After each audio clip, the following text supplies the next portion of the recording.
Assalamualaikum warahmatullahi wabarakatuh. Perkenalkan, nama saya Marinda dengan NIM 10622021. Di sini saya akan memaparkan materi dari tugas UTS dengan mata kuliah analisis laporan keuangan. Di sini saya akan memaparkan materi yang berjudul rasio likuiditas. Latar belakangnya, pada umumnya setiap perusahaan mempunyai tujuan yang sama, yaitu mencapai laba yang maksimum dan menjaga agar kelangsungan hidup serta pertumbuhan usahanya dapat berjalan dengan lancar. Laporan keuangan menunjukkan cara bagaimana perusahaan memperoleh sumber dana, menggunakan dana tersebut, serta seberapa penting dan efektif sumber dana tersebut digunakan untuk menginterpretasikan kondisi keuangan serta kinerja pada umum perusahaan. Perlu diadakan analisis terhadap hubungan dalam laporan keuangan. Analisis ini disebut dengan analisis rasio keuangan. Rumusan masalah. Yang pertama, apa yang dimaksud dengan rasio likuiditas dan apa tujuan rasio likuiditas?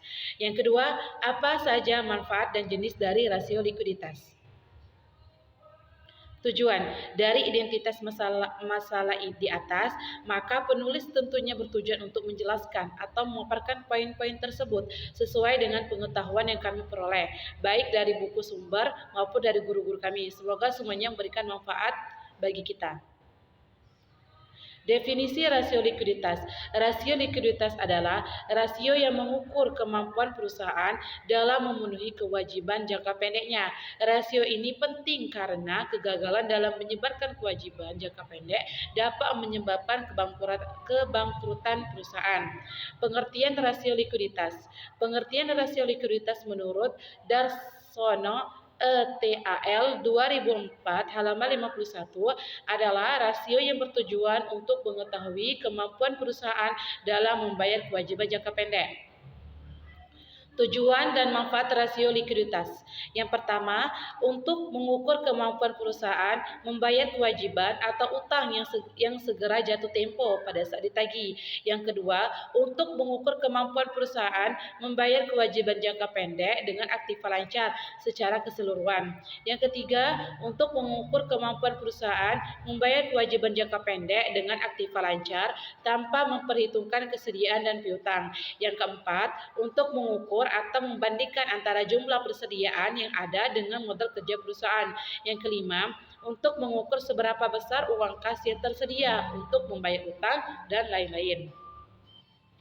Berikutnya, jenis-jenis rasio likuiditas. Yang pertama, rasio lancar atau current ratio adalah salah satu rasio likuiditas yang umum digunakan untuk mengukur kemampuan suatu perusahaan untuk membayar kewajiban jangka pendeknya dengan menggunakan aset lancar.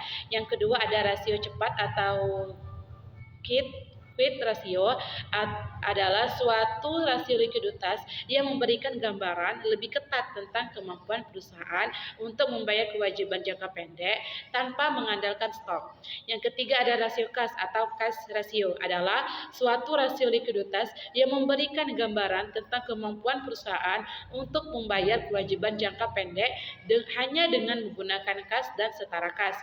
Contoh yang pertama, rumus rasio likuiditas current ratio sama dengan aset lancar dibagi kewajiban lancar.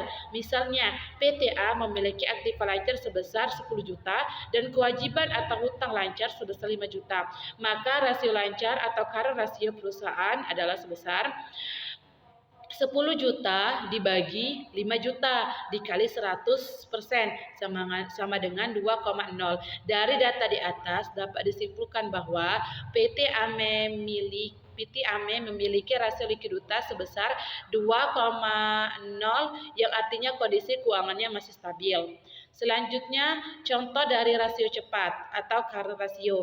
Rumus rasio likuiditas untuk mengukur rasio cepat adalah current ratio sama dengan aktiva lancar dikurang persediaan dibagi hutang lancar dikali 100%. Contoh cara menghitungnya, PTB memiliki aktiva lancar senilai 20 juta, persediaan 12 juta, dan kewajiban lancar 16 juta. Maka cara menghitungnya dengan rumus likuiditas 20 juta dikurang 12 juta dibagi 16 juta dikali 100% sama dengan 0,5. Dari perhitungan di atas dapat diketahui bahwa rasio likuiditas PTB adalah 0,5 yang artinya kondisi keuangan perusahaan sedang tidak sehat. Yang ketiga ada rasio kas lancar atau kas rasio. Rumusnya current ratio sama dengan aset lancar dibagi kewajiban lancar. Contohnya PTC memiliki kas 5 juta, surat berharga 3 juta dan kewajiban lancar 5 juta. Maka jika dihitung dengan menggunakan rumus rasio likuiditas di atas, hasilnya menunjukkan 5 juta ditambah 3 juta dibagi 5 juta dikali 100% sama dengan 1,6.